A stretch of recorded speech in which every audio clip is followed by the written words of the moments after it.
Rick, where does Part of it, because the game is broken down into one-on-one, two-on-two, and three-on-three situations in most cases. Nowadays, the things that guys do one-on-one and the stuff that you do as far as teaching the different types of dribbles and moves, I mean, I would die to have had that when I was playing in my day. I did pretty well without it, but man, I tell you, a guy would have no chance of guarding me if I had stuff without the dribble and with the dribble. So it's an essential part of it, and I think the great thing about what we're trying to bring to the table as far as better basketball one-on-one is the mindset that you need to have to be a great offensive player. Some players, they don't have that mindset. You need to have the aggressive attacking mentality that when you get the ball in your hands, and this is what I live by, I am going to attempt to score a basket provided that I don't have a teammate in a better position.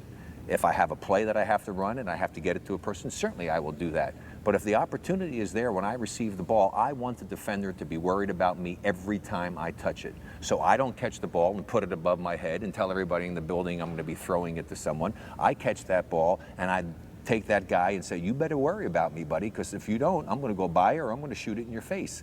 And therefore, no defender wants to play against the guy that can do it. Now, in order to do that, you have to have a few other skills. Number one, you better know how to shoot the ball. If you don't know how to shoot the ball, they don't have to guard you. Therefore, your one-on-one skills are going to be basically nullified because you're never going to get by a guy because he's too far off. So number one, you have to learn how to shoot the basketball. Then you have to learn the nuances and the other little subtleties of the game, how to set your man up, how to move your man, and then reading. And that's probably the most difficult part, Rick, is reading the defense and knowing when he's in a position that he can be taken advantage of. And those are the type of things that I think it's great that we're able to bring to the table for all of the people listening, watching and listening to learn those aspects of the game. And if they will take these principles that we bring to them, I think they're going to be able to build upon them because it's the foundation of what everything that you do in life is about. Fundamentals. Fundamentals are the foundation to build upon. You can't build a skyscraper with a small foundation. It'll topple over. So no matter how skilled and talented you may be, if you don't have that foundation to build on, which are the fundamental principles and concepts that better basketball teaches so incredibly well, you're going to be at a disadvantage. However, if you study these tapes, if you study the DVDs that we have out, and you practice, well, Talk about that. Again, I think it's just your mentality and how you approach the game. In other words, I try to tell young people, when you get the ball in your hands, put yourself in an attacking mode, making the defense have to realize that you're going to try to do something aggressive. And therefore, if you have the talent and the skill to go along with it, and you can go to your left, you can go to your right, you can shoot the jump shot, and you work at all those skills, then it becomes a fun situation. I mean, I'm telling you, I used to love to screw with guys' heads. I mean, because you get them wondering, oh my God, what is he going to do now? Because what do? If you can drive left, drive right, and shoot, how do you have to guard? You have to guard me honestly. If you give me something, I'll take it. Again, the same mentality, taking, like you profess as well, taking what the defense gives you. But you're not going to take what the defense gives you if you're not looking to attack the defense. Right. I mean, I'm watching, we have some stuff that we'll see here on some of the video is that, hey, guys get the ball, the first thing they do, they catch the ball, they're looking to throw it somewhere. That's not my mentality.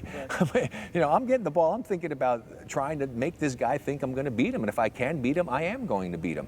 Now, and of course, sometimes if you're on a team, you obviously aren't going to catch it and go one-on-one every time you touch it, but you want the guy to think that you are, because it makes the rest of the game easier for you. It makes passing into the post easier. It makes execution of the plays easier. And so that mindset can serve you well in a lot of other areas. But I really believe that is the difference. Players don't think aggressively enough. Right. Was there ever a time when you were timid as a player? I mean, when you were young? What I'm getting at is, when did you start to visualize yourself as this kind of a player, as, hey, I'm not going to be stopped? Can you remember that? Probably in junior high. I mean, I played when I was in 5th grade is when I started playing actually competitive with, I played on the 8th grade team that my father coached and my brother played on as an 8th grader. I was in the 5th grade and I made the team. And by the time I got to be in the 7th and 8th grade, I remember one game, in fact, one guy was the 8th grader, I was the 7th grader. We scored 80 points between us in a 24-minute game. We won 112 to 28. So I had that aggressive mentality at a rather early age. the players who purchase our DVDs and our videos are players that want to get better. They want to develop their game. You've developed 4 sons to make it to the professional level. I'm wondering if that's a record.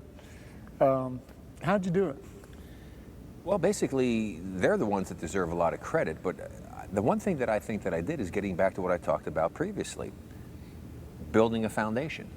I exposed them to the game. I brought them to my camps as youngsters. In fact, I think they probably can all give my shooting demonstration and some of the other things I talked about one-on-one probably verbatim. They've heard it so many times. And I think as a parent, what you do is you expose your children to various aspects of life, and then you let them decide what it is they would like to do. And once they showed that they had an interest in basketball, it was always fundamentals, fundamentals, fundamentals. So they had this wonderful foundation as youngsters that was ingrained in them in order to enable them to build on it with the natural skill and talent they had. And then it was up to them to put the time and the effort in order to make it a little better. Now, unfortunately, I wasn't with them all the time growing up because of various circumstances with the family, and I feel badly about that. And the sad part about it is that I watch them play now, and had I been around, I know I could have made them better players. I mean, as good as they may be, and they may think that they are, I really see things in their game that had I been around and had they been willing to want to listen to their father, of course, what does a father know? I'm their father, so what do I know? I could have made their games better because they do have some shortcomings in their game that would be better. That's why those of you who are watching this video and watching the DVDs, and if you will take what we are showing you to heart and let this become a part of your basketball intelligence and your basketball persona, I assure you that you will become a much better basketball player than you ever envisioned. You will have a tremendous advantage over the majority of players you ever play against because you will be so fundamentally sound that any coach in the world would love to have you play for them. How did you keep your sons from being burned out? That's a problem nowadays. That people, parents, whoever it is, start the kids early, and for some reason, whatever it is, they burn out before they have a chance to reach their potential. How did you keep that from happening? Well, I think, again, first of all, you have to go back to exposing your children to various aspects of life. Then let them decide what they have an interest in, and then you support them. But you don't ever push them.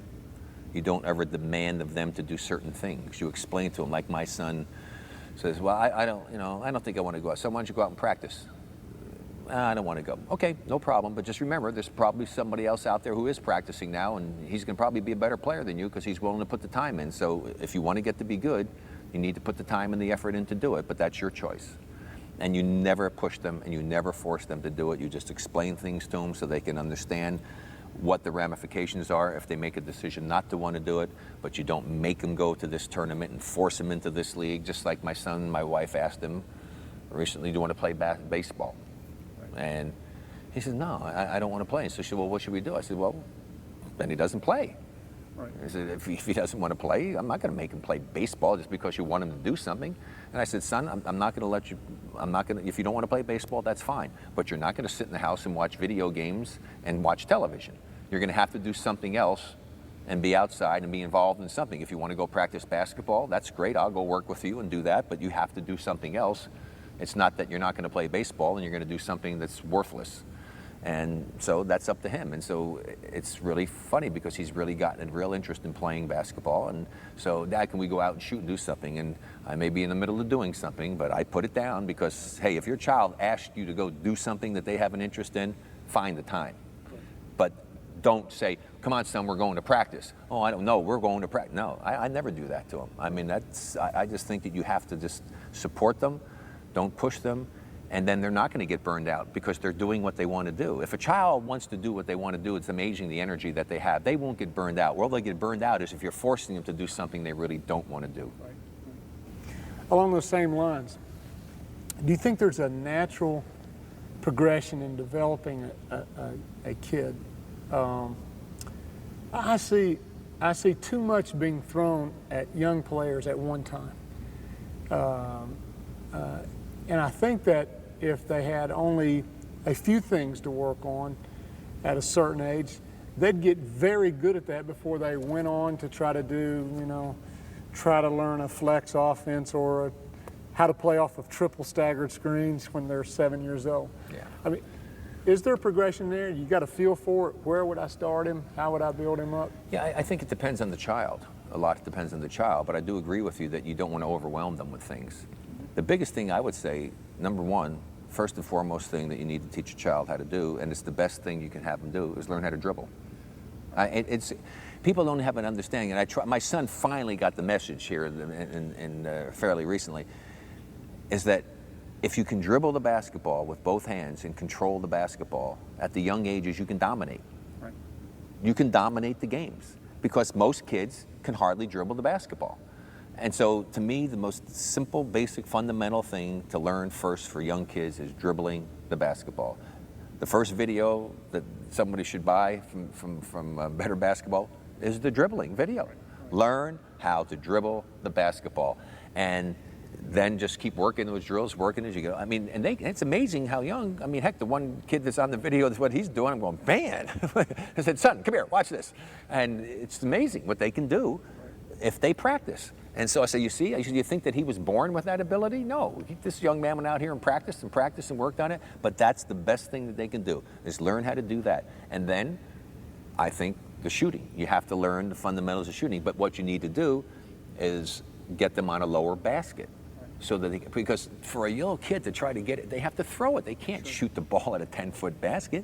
So get them on a lower basket and something that they can learn how to do the fundamentals of that. If you can dribble it and you can shoot it, you can play it. The other things, or you want to learn how to do all the other things as well, and that's the refinements. But if you can dribble and shoot, there's going to be a team that wants you. Very simple. If you were a young developing player, what would you do differently? If you had it over to do again. I would. Oh, considering considering today's game. Oh yeah, no. If I were there, I would buy the Better Basketball one-on-one video or DVD, and I would take your section on. Well, two things. I'd buy the dribbling one first, and then I would go and study the one-on-one with the dribble on the Better Basketball video, because that was not my game. My game was not off the dribble. Hey, I could dribble it up the floor for a big man and lead the break and make some passes and do a crossover dribble. That was it. That was the extent of my ball handling skills. And everybody talked about, hey, I mean, he could really handle the ball for a big guy. I mean, nowadays I'd be rank amateur. So I would have to learn how to handle the basketball better. I would study those tapes. I have my son looking at him doing this now. My little guy said, son, you better study, learn how to do this. Your dad can't teach you how to do this. And learn how to do those things to have, again, building up the arsenal, right? We're building up your offensive arsenal so that you have more weapons at your disposal and you have a more well-rounded game. So I would learn to be much better and handle that basketball better and be able to do those things off the dribble. I would probably, nowadays, of course, I think I would be better just from the sheer standpoint of what's available to you from a training technique standpoint, from an eating standpoint. We used to eat steak and steak before games. That was the meal, the pregame meal in college. We'd have steak.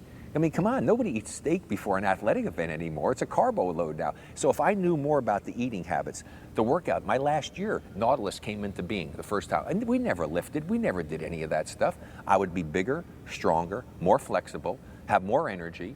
I mean, there's no doubt in my mind that if I were a young person today with the work ethic that I had and the time that I put in working at the game, if I would have been working at all of these other skills and what's available that you guys have done such a great job putting on Better Basketball videos and DVDs, I would say at least 20% to 25% better as a player. And that's a significant amount. What was your off season like? What did you do to develop in the off season? Well, I think what you have to do, you have to be honest with yourself. And I don't know how many players really are honest with themselves. And you must sit down, evaluate your game, and figure out what areas of the game were you least efficient or proficient in. And then you take those areas of the game and you spend your time on that. It's amazing to me when I see some of these players go out to practice. They're good shooters, and they'll go out and spend 90% of their workout on shooting, which makes no sense whatsoever. I mean, you're pretty darn good. All you want to do is fine tune it and keep it sharp. So you spend the majority of your time on ball handling. You spend the majority of your time on perhaps screening off the boards. I mean, other things that you don't do well, those are the areas that you spend more time on. And the other thing I think that's very important for anybody, whether it's in basketball or anything in life that you're doing, is never be satisfied with what you've accomplished. I mean, the moment I think that you get to the point where you're satisfied with what you've done, complacency will set in, and that's your downward spiral. I always knew that I could get to be a better player. I was never satisfied with what I did. I knew I could never play the perfect game, and yet every time I went out there on the court, I tried to play a perfect game. Because let's face it, basketball is a game of mistakes. The team that makes the fewest mistakes wins the game, right? You miss less shots, right? You get, the thing about it is you get more rebounds because what? You don't make as many mistakes. You screen off the boards. You don't give up the offensive rebound. So that's what it's all about. And you try to play the game as perfectly as you can and never be satisfied no matter how well you played a game. And just, hey, you can be happy about it. And hey, I had a good game. I played really well. But you know what? I can still do a little bit more. And again, it's learning from the mistakes that you make because you are going to make mistakes in every game, let's face it. And if you have that kind of mindset and mental attitude about it, then I think you can reach a very high level of success. So it's a great game. I mean, it's not rocket science. It's not complicated when you think about it. There's only 5 people on the floor on each side. So how many different combinations of things can you run? So just go out, study these things. I'm serious, folks. I'm telling you, I've seen so many different videos over the women's game. My wife, Lynn, was in charge of women's basketball programs representing the United States for 12 years. The Olympic teams, the World Championship teams, Junior Olympics. She was in charge. Anybody that wore a uniform that said USA on it, she was in charge. So I was around the women's game for quite a few years, had an opportunity to watch it. I've watched its development and its growth. That's kind of a little bit similar to what's happened with European basketball as far as the men, is that the women have gotten more athletic. You never used to see women shoot a jump shot. I mean, now you're shooting just jump shots. There's even a few of them actually dunk the ball. The difference being is that I think in the women's game, they play the game below the rim. A lot of the men play the game above the rim with the tremendous athleticism and the strength and the speed that they have.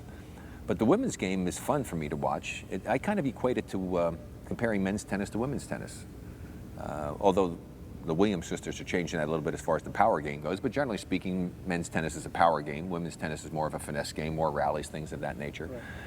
And in basketball, it's the same type of thing. They play the game maybe a little bit more fundamentally sound in some respects, although there are certain areas of the game for women I'm a little bit surprised. And this is why I'm really surprised, because generally they do a lot of great things fundamentally, and they listen a lot better than the men do when it comes to being coached. But I'm surprised that they're not better shooters. I'm really surprised. They as well as they do things fundamentally, some of the games, when you watch them, I'm just astonished at how poor the shooting percentages are. And I think one of the reasons that happens, too, is that where they really need some help, I don't think they finish well close to the basket. Maybe, I don't know, maybe because it's the femininity aspect of it, but although it does get physical at times, but inside, I don't think they use their bodies the way men use their bodies and play a power game down inside. And they miss a lot of stuff inside, but I still think that's the one area that they need to improve on is probably in the shooting. But the women's game's come a long way. It's fun for me to watch it. I enjoy watching it, just I enjoy watching women's tennis. The fundamentals that we're teaching here are applicable, obviously, to anyone playing the game, whether it's a woman or a man, whether it's a young lady or a young man. If they learn to do these things that we're teaching them here, they're going to become better basketball players. They will build a foundation that they then can build upon. How high it goes, well, that's all predicated on how much talent and skill and ability they have.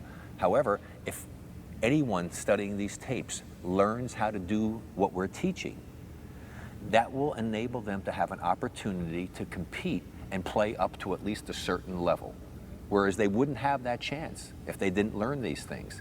And if they are intelligent and learn by the mistakes and things that they make, they can take themselves to a relatively high level. I mean, there's a lot of guys playing the game today who are playing on guts, great heart, but they are pretty fundamentally sound, and they do the little things that coaches love you to do. And you've coached, I've coached. Listen, give me a player who's fundamentally sound, and everybody's saying, hey, but he's a great athlete. I say, yeah, but does he know how to play? You know, I mean, do I have to have all this time to try to teach him how to play, to use this athleticism? I had a kid play for me in the minor leagues. I think of this kid all the time. He was Michael Jordan-esque physically, actually stronger, bigger, stronger body than Michael. But Michael Jordan, jumping Billy, athletic ability, one of the nicest kids ever met in my life. He would be at practice early. He would come up to me and ask me if I'd stay with him late to work with him. Worked so hard on the things I was showing him. And he said, I remember saying, he says, Coach, he says, gosh, I wish I could have learned these things when I was younger. And I said, you know, I wish I could have taught these things to you when you were younger, because it's scary for me and for Clifford Ray, my assistant coach and good buddy when I was there, because we know that you could have been a great pro basketball player if you knew how to play. He had no idea how to utilize this amazing talent that he had. And that's why I've gotten involved with you guys, is because I want to give a chance for these young people to maximize their potential. And the way to do that is study these videos, these DVDs, learn these fundamentals out there. Become a part of you so that it's second nature. Then if you are one of those more gifted athletes who has all of this amazing natural ability, you're going to be able to maximize your potential and become as good as you possibly can become. If you aren't that blessed with talent and ability, you're going to still be able to go out and compete and play to a certain level and have a heck of a lot more fun playing the game of basketball. Do yourself a favor, spend the time, pay attention, and work on these things. You'll be amazed at what you can accomplish.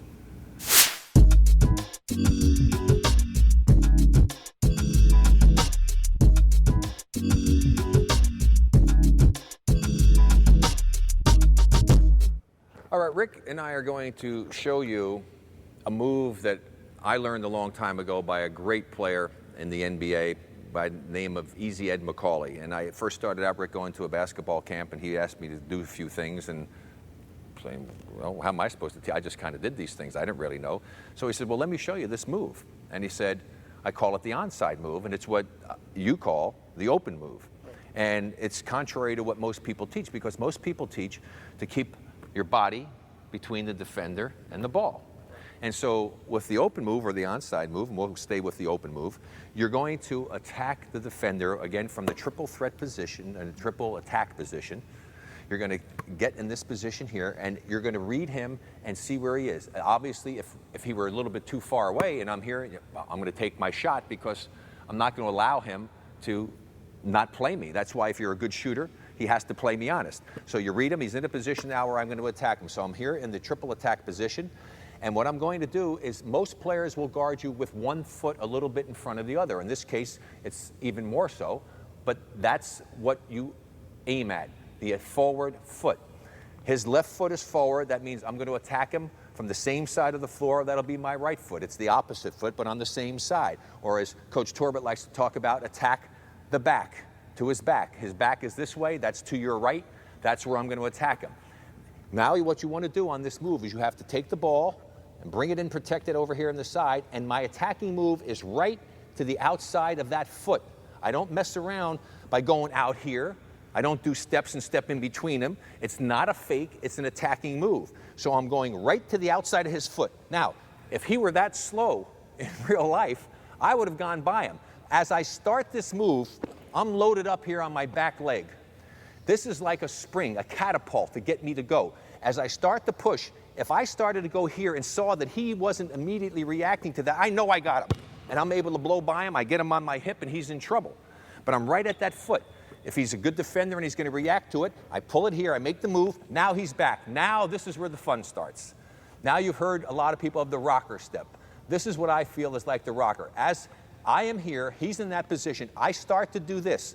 I don't lift up, I start to come back, but again, back leg, loaded up, totally loaded up, as a catapult.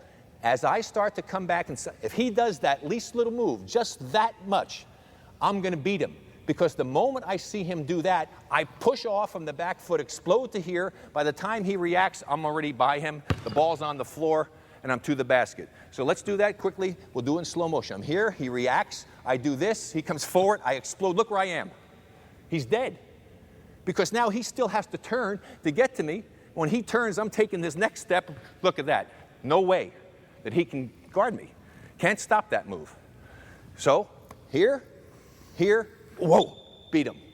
The hard part is learning to keep yourself in balance. So if you see him react, don't take such a big step that I'm off balance.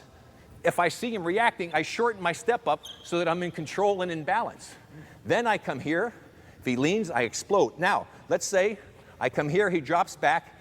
As I start to come back, he doesn't give me that little move. I come right back here, got my shot. I've got the space, I take the shot. There's another thing that can be done. A lot of times after I make this move, the defender will drop back. As I come back, he starts to react, but he might shuffle forward. If I came back and he shuffled, now I cross over, but I go right to the outside of that foot. We've got the same scenario. I hit the ground, I got him on my hip, he's dead meat.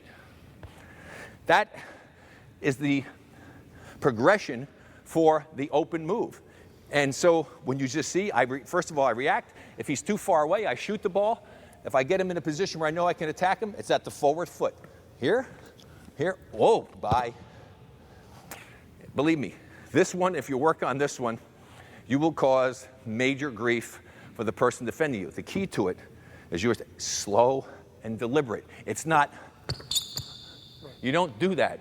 It's not that kind of move.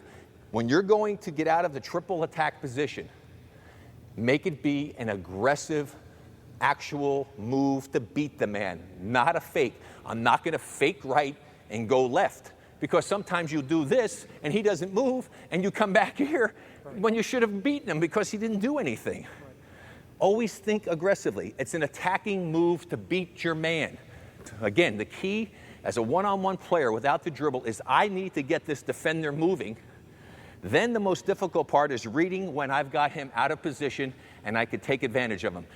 You can go and do this without anybody here. I don't need Coach Torbett here if I want to practice. I just get a ball, I get down here, I imagine that I have a defender in front of me. So, okay, now I'm going to go to my left and do it. Left, rocker, push off, go. Anticipate what the defense is doing. Imagine, oh, he didn't take it. I go. And play a game with yourself. I used to do this all the time. And then you do it with the opposite foot. Then you go and you step, you come back, you cross over. Or you step and go into the shot. Just do this on your own to get the feel of here. You see how I stay on the same plane?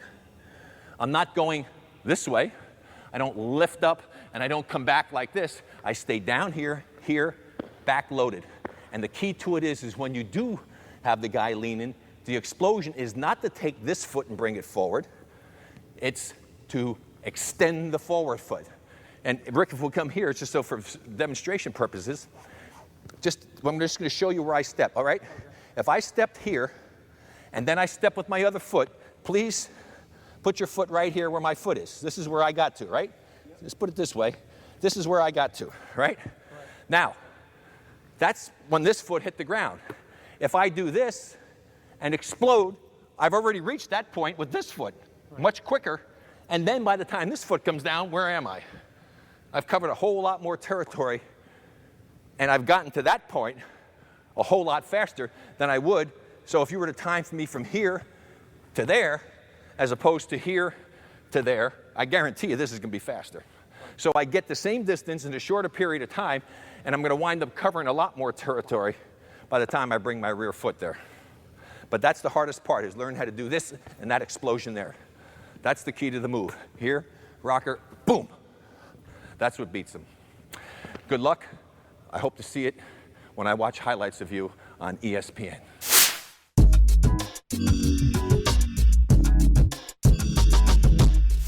A lot of times you hear about people saying, oh, but he's really, he's a quick shot.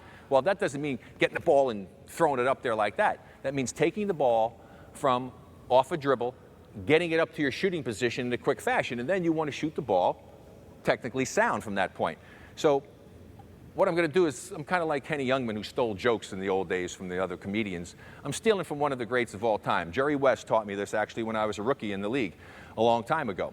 And what it entails is that you basically will get the ball into your hands a little bit quicker by being able to do this.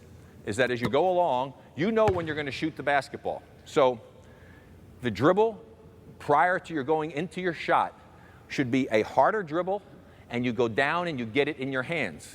Okay, so if I'm going along here, boom, hard, I got it in my hands, and I'm going right into my shot very quickly. So it's one, go get it. Now, what we're going to do to demonstrate this, as all of our young people here are working with us, we're going to have them take their normal shot off the dribble. Rick's going to put a stopwatch on them. From the time they take that, this could be off their third dribble. When they take that third dribble, we'll hit the watch, and we'll see how long it takes them from the time they take that dribble to they get up to their shooting position, okay? And we'll time that. And then we're going to have you try it, doing it the way I just demonstrated, and we'll see what the difference is, okay? Are we ready?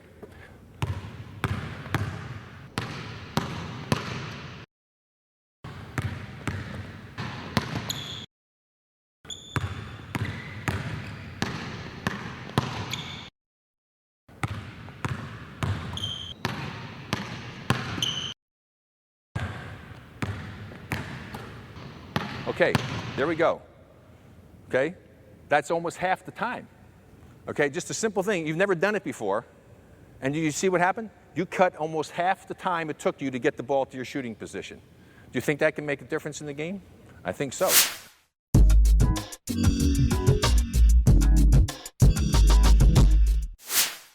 All right, no, it's interesting just to tell you, all right? You're here. The first thing that you just did, right, get in your position, is you did this. What purpose? Not really. Where are you going? I'm going right. Yeah, but where are you going if you step here? You're going right at him, right? So why want to waste the motion? So in other words, what you want to do is be efficient when you play. You want to be in an aggressive attacking mode all the time.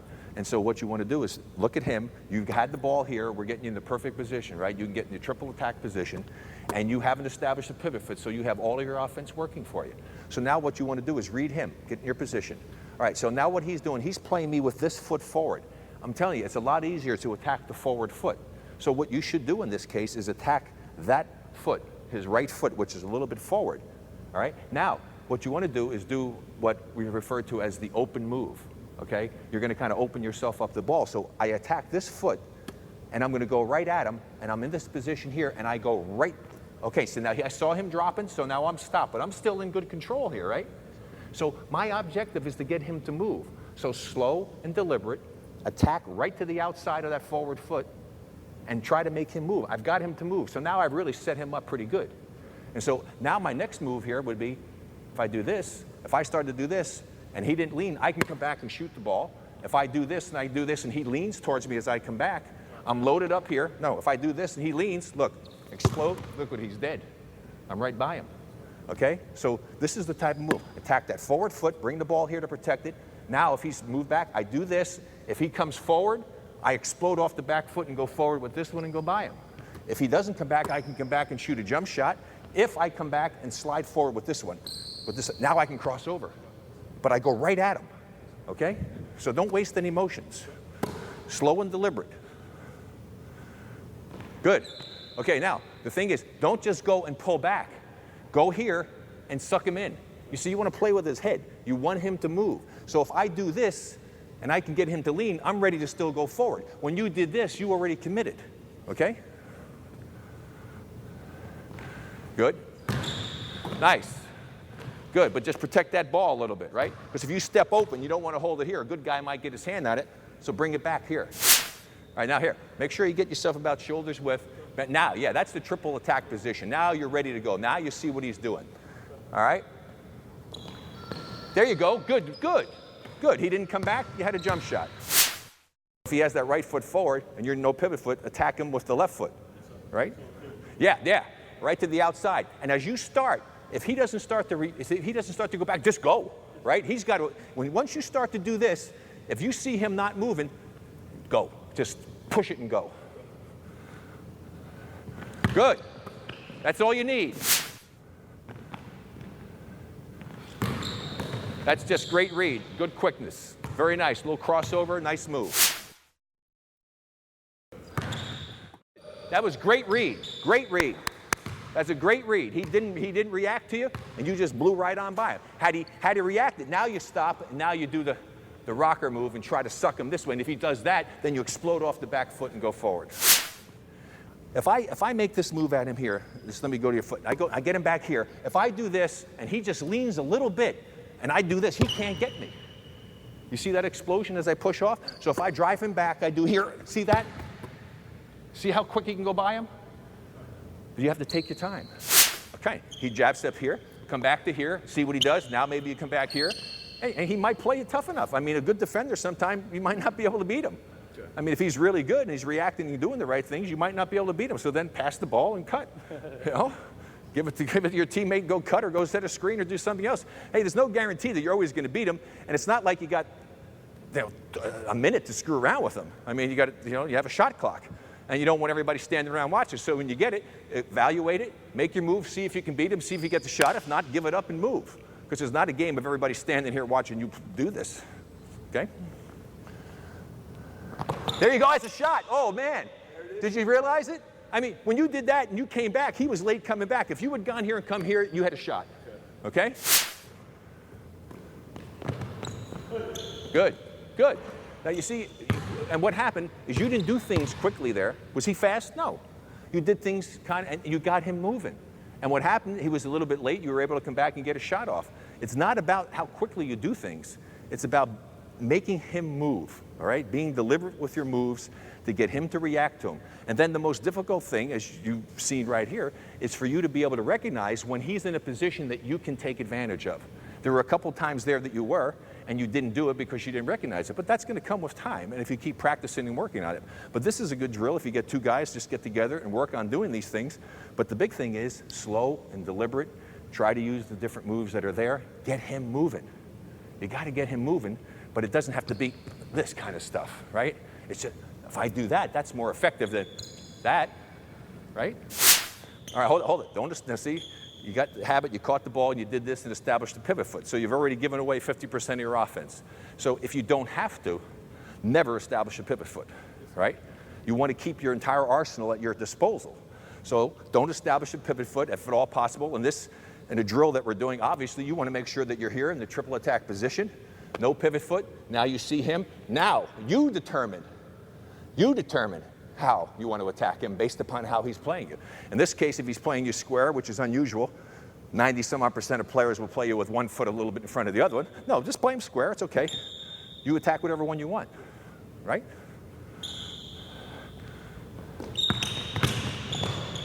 Okay, did you see what you did? What was his first move that you did? Do you realize what you first did? Yeah. You did that. Right. So what is that?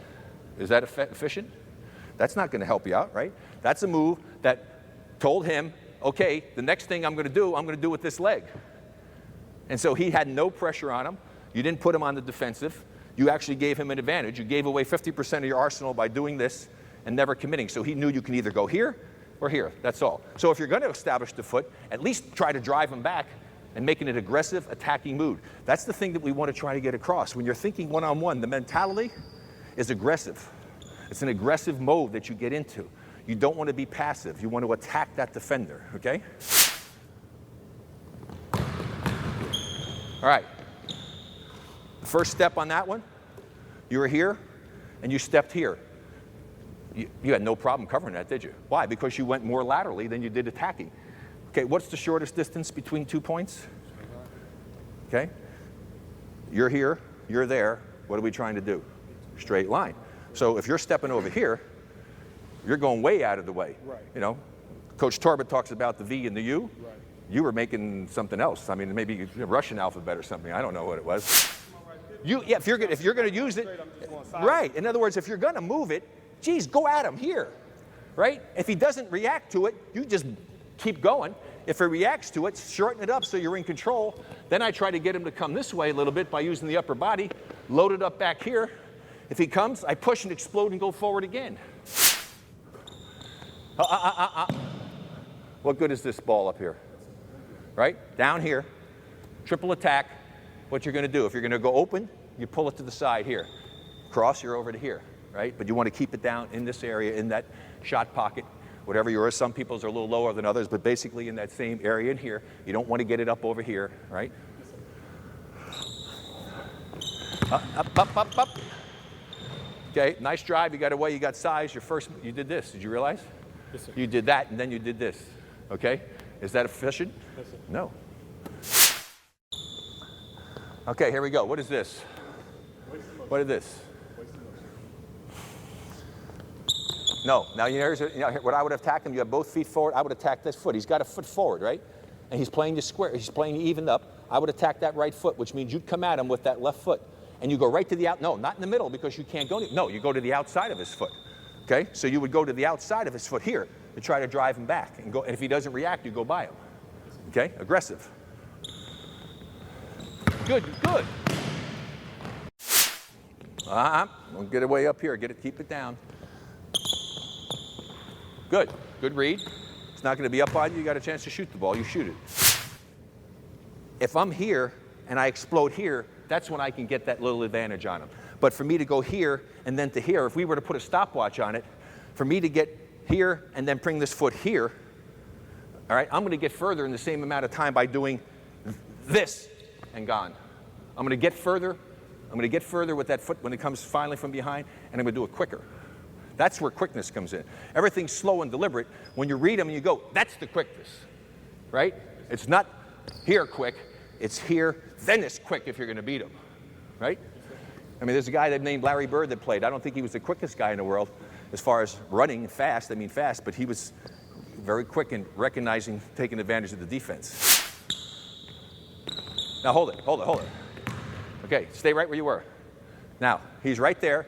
You were right here, and he was doing stuff. Now, this is what we talk about also, right, is what? Reading the defense, taking what the defense gives you. He's guarding me right here. Why would I not just go right here? He was overplaying you. Exactly, right? So you have to read the defense, take advantage of what they give you, okay? So you try to make a move when he had played you over here and give you a pass to the basket. Take advantage of those gifts. Again, recognizing what the defense, reading the defense. So if you're playing me here and she's got that foot forward, I'm going to attack with the open move right to the outside of that foot, protecting the ball. Now I get her to move, okay? Good. Oh, but that was great, except what happened is you went here, and then you brought your foot all the way back, and then you stepped laterally. So if you had gone here and done this with your upper body, hoping that she moves, loaded up back here, and then exploded this way, you could have really beaten her badly. And then even then, when you came back here, you stepped to the side to beat her. Don't be afraid of some contact. If I'm coming here and she comes forward, hey, if I go here, I'm going to go close to her. If there's any contact and she's turning, she's going to get the foul, right? Not me. Okay, so don't be afraid to avoid the contact if she's moving. Take your time now. Attack this foot here. Go at that one. No, but not this. Here, right? All right. You took a little step, you did it, you came back, she didn't react, you got a shot. So you read it properly. Good. Okay, it's fine. You got a shot, you read her, she didn't do it, that's fine. There's nothing wrong with that. So if she's over here, she's going to guard me here, and I go here, and I do this, I can see that's a shot. Now if I do this, and she comes back when I do that, see, now I go by her. You see? That, I'm telling you, this little simple little thing here, if you learn how to do this, I guarantee you're going to cause a lot of problems for people guarding you. Good, good. Now, that was great. You know why? Because you recognize the fact that she didn't really react to the first move. You were still even a little bit slow in seeing it, but you still beat her. But you recognize it. See, that's the good part. You recognize it. But you see the difference between coming right at her and attacking as opposed to doing something like that? Right? Efficiency, aggressiveness.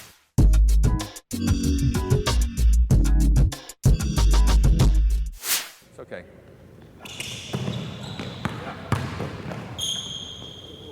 That's very good. That's very good.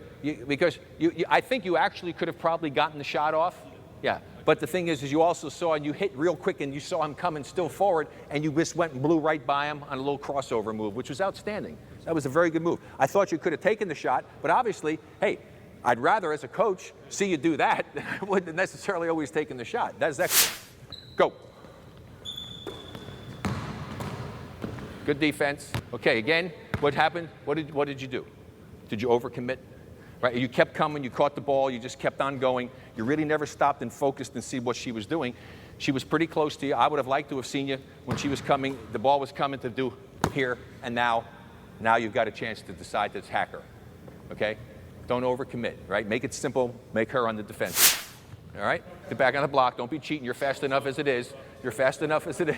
Let's go. Good. Good read. Excellent. Good read. Because you did it, you used your inside foot, you had the spacing. The only thing I would say different, and I have to bring it up again because we talk about it all the time, you were too upright. Okay? We go back to the little pointer that we'll throw out all the time. When you're playing a game of basketball, offensively or defensively, what do they always tell you defensively? Get down in a defensive position, right? So you're down here. At that point, what can you do with your hands? Can you touch your knees? You can, right? Okay, so when you're playing offense, why should you not be able to touch your knees? Why does everybody want to play up here? See, if you had come this way and been here, now you're low, I on the knees, I could have caught the ball here, boom, up, and I'm also in a position for better control. Too many players today play the game upright. So a good little tip, again, is the tip we bring out. Be able to touch your knees. If I'm playing, moving, can I touch my knees? If I'm up here, not good. If I'm up here and the pass is coming, get down so I can touch my knees, right? Okay, guys, you ready? Go. Hey, but I tell you, that was so good because you know why? You caught the ball in a great position with no foot established. What did you do wrong? Do you have any idea what you did wrong? Thank you.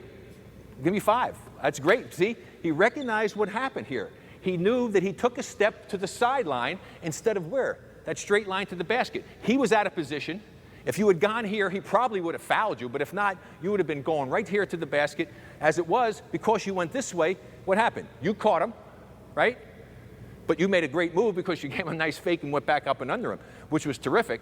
But the thing is you could have made it easier on yourself. You wouldn't have had to make the tough move down there because you would have been by him or gotten fouled. But I love the fact that you caught it here and that you recognized what you had done wrong. That's very, very good.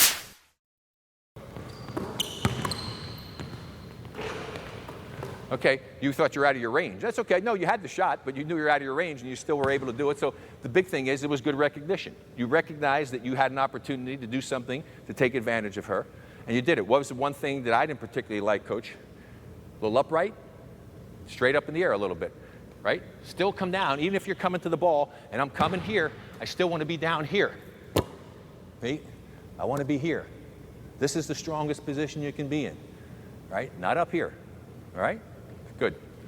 All right, so remember, the big thing is recognition of the defense, and the way you receive the basketball will be dependent upon what the defense is doing. That's probably the most difficult thing that you're going to have to learn as a player, is to recognize what the defense is doing and what you do to counter that. But also remember, be down, touch the knees, be low, slow and deliberate, and take what the defense gives you.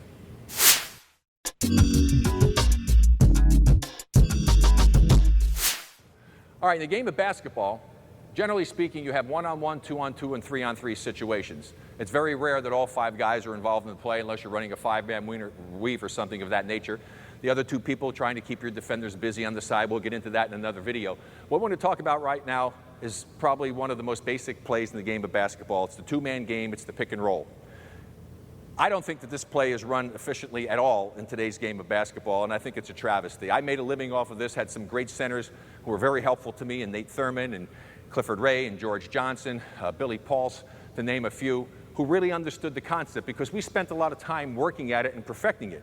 And it really kind of drives me crazy when I see these screens being set in the 2-man game coming from the top of the key and setting a screen over here, because it's a meaningless screen because it takes me away from the basket. What you want to do, again, we've talked about the whole concept and principle here, is about having an aggressive mode, being in the attack mode, okay? Using your arsenal, using the different skills that we've worked on. It's the same principle here in the 2-on-2 game. You want to try to use those attacking, aggressive moves that we've been mentioning and talking to you. And this is going to be shown to you now from doing it without the dribble, okay? That's the way that I played, really, without the dribble. It's great. Coach Torbett goes over and shows you the things you can do with the dribble, but the principle is the same. What you have to do is the man with the basketball, whether you're doing it without the dribble in the triple attack position, or if you're doing it off the dribble, it is your responsibility to set the defender up. And you must have communication and teamwork with you and the man setting the screen, who is generally one of the big men, the 4 or the 5.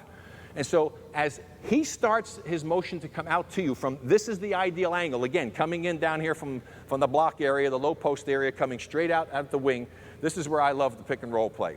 So as he starts his way out, what I do is I make, again, from my triple attack position, I'm going to make an attacking move to try to beat this man. Again, it's not a fake. I'm going to make a move to beat him. a slow, deliberate move to get him. Now that's going to help my teammate determine where he's going to position himself to set the screen for me. His responsibility is just to read this, set the screen opposite of the way that I take this man if I don't beat him, and then do nothing else other than wait until he sees if he has a chance to roll or slip the screen, which we'll also be talking about. He doesn't move. It's not his responsibility to try to get in the way of this man. It is my responsibility to run this man into him. And you can do it, but you can only do it if you set your man up properly. And then he, of course, still has to put himself in the proper position. So if I start out here and I make a hard attacking move here, and if he did that, I would have gone right by him because he didn't react to me defensively. So react to what I do like you're playing regular defense. So I'm here. Now, as he does that, now my man is good. Now the next move I make is I'm coming right here. And I'm reading this man here. He's dead because he can't get through this space because I'm right next to my teammate.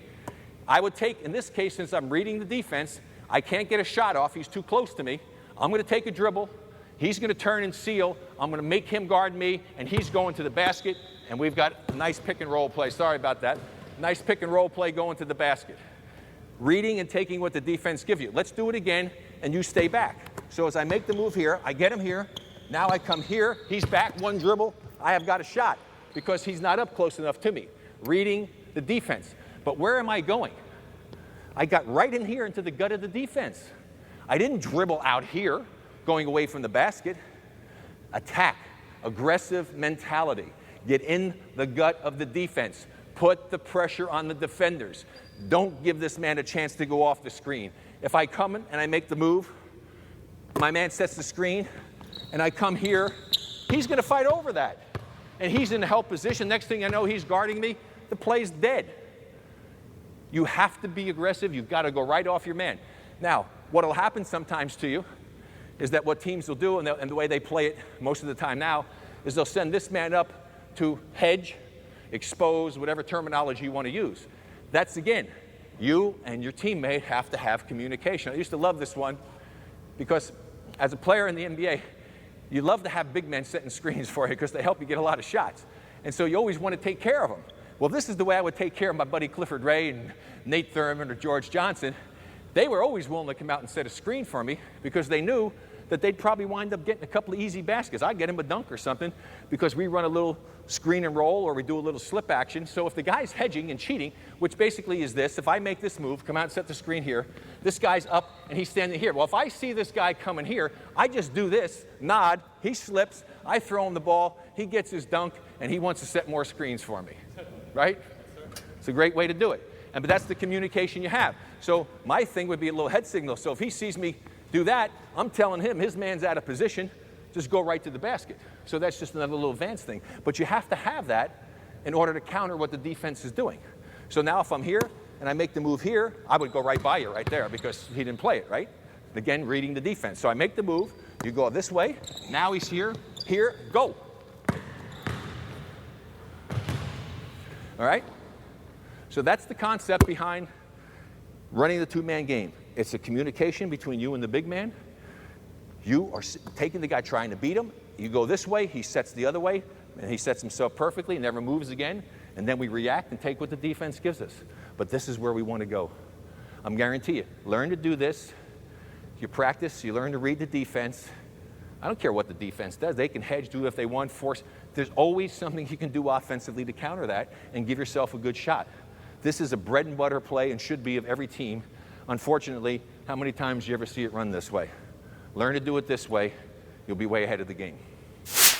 From this position, no pivot foot's established, and I want to see how you guys run a two-man game without us giving you any input. Here we go.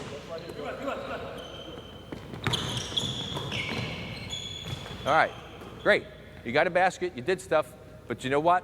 Where did you go? You had to go this way, right? You set a screen for him to go this way. What's the shortest distance between 2 points, fellas? Okay, so you want to, now obviously you can necessarily go in a straight line, but where do you want to attack this? Don't you want to attack here?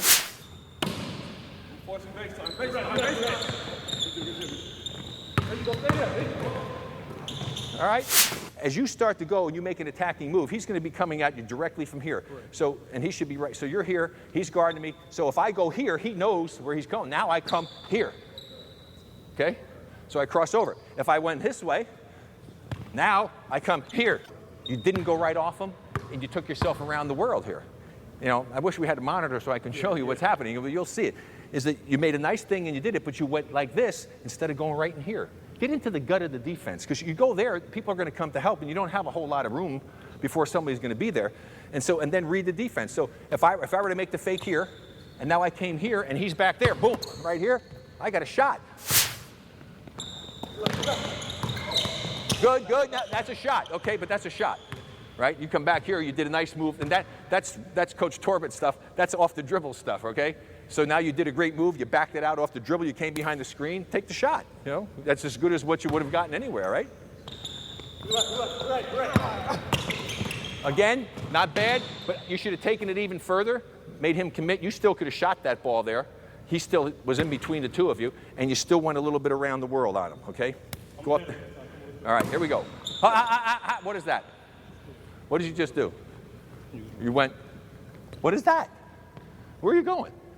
What are we talking about? Effectiveness? Attacking mode, right? Efficiency?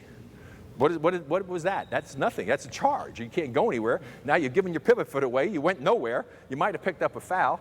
So don't be in such a rush. Okay, I'm here. As I go, whoa, see that? Old man like me, I went by him. Why? Because he didn't react. You see what I'm saying? Attack, aggressive. You haven't once tried to go by him on the first move. He didn't move, so I went. If he moves, right, and he's here and I'm doing it, now if I'm going to come, look at this. Here's where I'm going. Where's he going? And he's here. Now what happens? Spin, backward, boom, he's dead meat.